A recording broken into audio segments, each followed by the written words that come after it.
one of the big issues, of course, after children do go to school, is the and to the environment is which isn't controlled by any of the educators at all, is the social media environment. And I have to say, over the last 15, particularly the last 5 years, the overseas documentation relating to social harms and under 16-year-olds is well documented.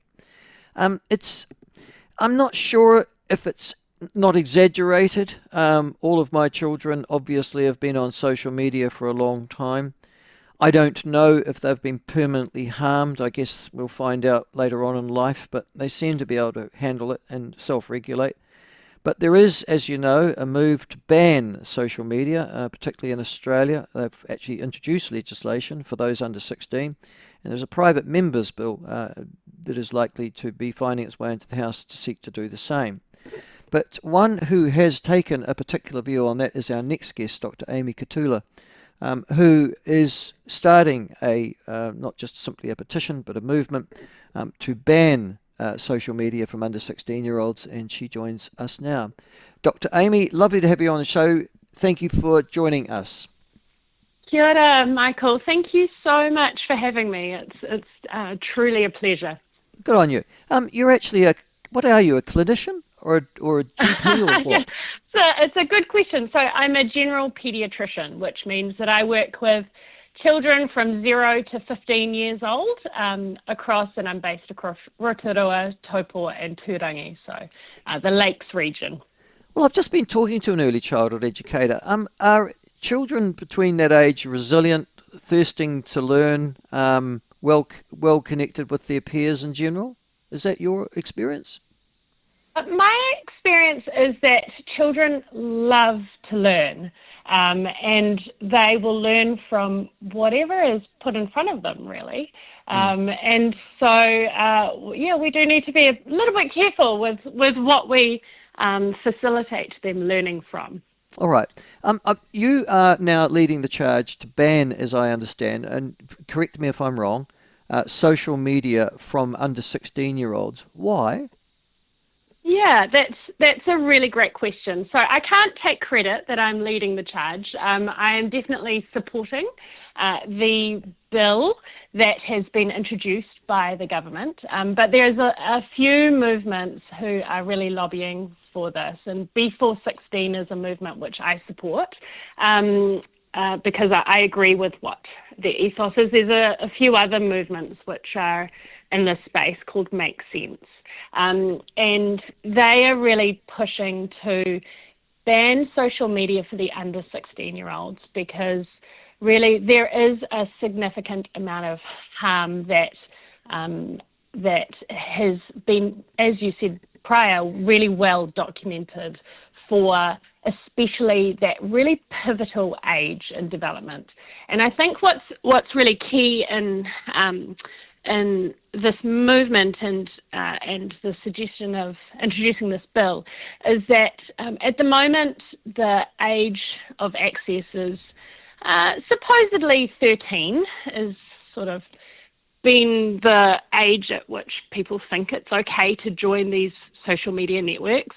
But really the reality, what I see on a daily basis is that kids as young as 9 and 10 are joining these really unregulated platforms, and because there's no verification that's needed, they just need to tick a box or fill in a fake birthday, and they're able to join. But I'm interested from a paediatrician's point of view, and you've gone public on this one, Aimee.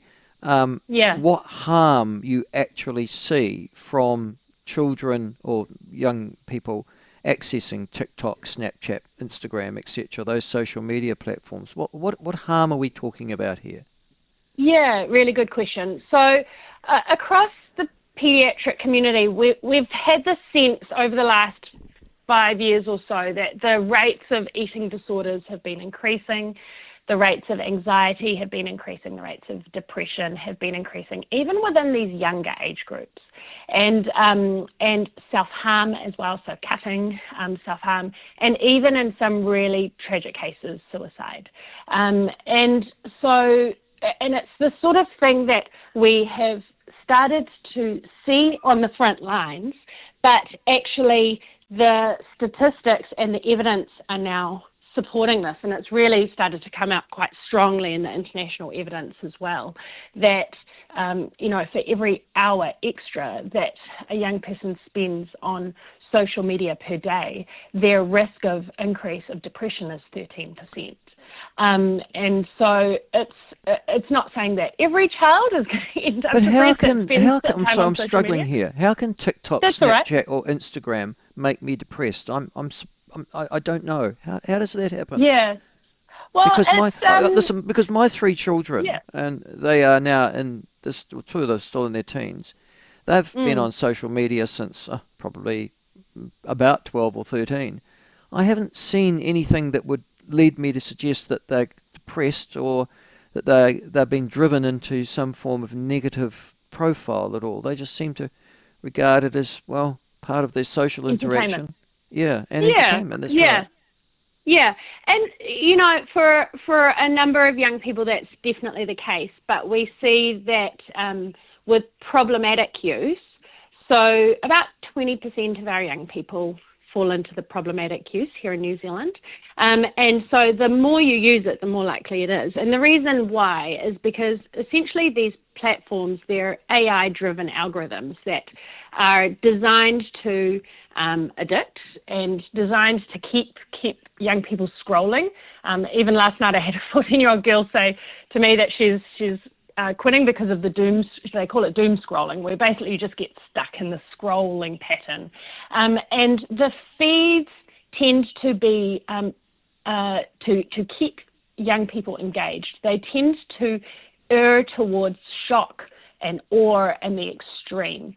And so, for instance, a young guy might be interested in, say fast cars, and so he might be watching videos that engage on fast cars. And even if they watch something for even a split second longer, it feeds into the algorithm. And so then it might lead to more extreme versions of fast cars, so street racing, and then may even lead to more extreme things like ram raids and theft. And for girls, what we're seeing in terms of the eating disorders and the self-harm world is that it might start with just being interested in health and being healthy. Are you saying to me that you self-harm as a consequence of going on a social media app? I find that odd. I would suggest to you that people self-harm because that's their disposition and they've got a mental problem. Are you saying that you can't? I mean, I can't believe that watching a TikTok video is going to make me self-harm. Is it? So definitely I'm struggling to see the correlation.